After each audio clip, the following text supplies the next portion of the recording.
भाई लोग आपने पुष्पा तो देख ली होगी, लेकिन भाई पुष्पा 2 रीलोडेड भी आ गई है। एक्चुअली कुछ सीन ऐसे हैं जो पुष्पा 2 में हमें देखने को नहीं मिलते हैं, और पुष्पा 2 रीलोड में वो सारे सीन हमको देखने को मिलते हैं। अब ये वाला सीन मूवी में स्टार्टिंग को हमें देखने को मिलता है, हमें लगा कि ये पुष्पा 3 का सीन है, बट एक्चुअली में ये पुष्पा 2 का ही सीन है। एक्चुअली यहाँ पर पुष्पा अपने माल के पैसा लेने आता है जापान में, लेकिन यहाँ आते ही जापान के माफिया से लड़ने लगते हैं। जब पुष्पा को गोली लगती है और ये पानी में गिर जाता है, फिर इसके आगे का सीन पुष्पा 2 में दिखाते नहीं हैं, बट पुष्पा 2 रीलोड में इसके आगे का सीन दिखाया गया है।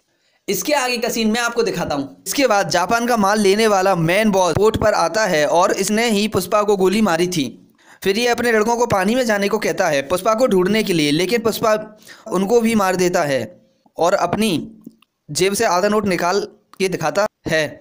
ये वही नोट है जिसके थ्रू पुष्पा को इंडिया में पैसे मिलने वाले होते हैं। ये नोट माफिया पहचान लेता है और पुष्पा को पैसे देने का वादा करता है। एक्चुअली पुष्पा को जिस ब्रोकर से पैसे मिलने वाले होते हैं उसको सिखावर मार देता है।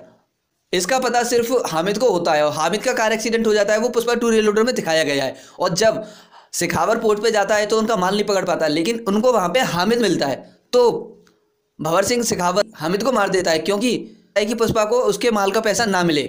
इसीलिए पुष्पा को जापान जाना पड़ता है अपना माल का पैसा लेने के लिए। अभी में आपने ये वाला सीन तो देखा ही होगा, ये सीन सबका फेवरेट बन गया है।